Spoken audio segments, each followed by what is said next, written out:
Let's move on to the NHC because there's a huge game there. A couple teams undefeated in conference play when we're talking about Carroll traveling to Homestead. And in this one, Carroll has a nice story, a great story so far. The question is, do they have a chance against a Homestead team that has dominated everyone they faced? No. No, they don't. No. They average 18 points a game. Zach Carroll scores 18 points a game in pregame warmups. And so, I mean, seriously, Homestead will have 18 by the end of the first quarter. Carroll does not have the offensive capability to hang with Homestead. Now, they are a good defensive unit. They do cause some problems with Grant Wilson as a dual threat. He's run for 700 yards, passed for 700 yards, scored 14 TDs between rushing and passing. So it's not like Carroll is a 0 on a scale of 0 to 10. They are a great story this year. They've really taken a step forward with the program. They are nowhere near Homestead's caliber this year. Not even close. I think the thing that is toughest to look at is the score comparison, because you take a look at Carroll has beaten New Haven by 3, East Noble by 5, Belmont by 4. Conversely, Homestead beat East Noble 49-3 at East Noble, and Belmont at Belmont 55-7.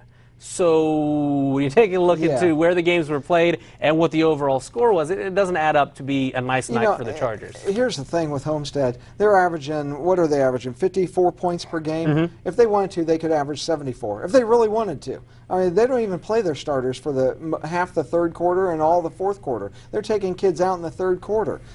So they're so good offensively, it's mind-blowing. And like we've talked about in earlier weeks, they're better defensively this year. They're only allowing 13 points per game. And that's unheard of for Homestead. And again, just like the Lures case, we talk about how good Carroll is defensively. Homestead's really, really good defensively. So you have to give them credit, but it gets overshadowed because their offense is so unbelievable. But having said that, hey, it's a great story for Carroll. They've had a great year this year, and you know, they'll keep plugging away. I'm going to ask you the same story, or the same question rather, about Doug Dinan as I asked you about Ryan Hall. How do you make this a game where you're competitive up until the second half, up until third quarter, fourth quarter? How do you do it?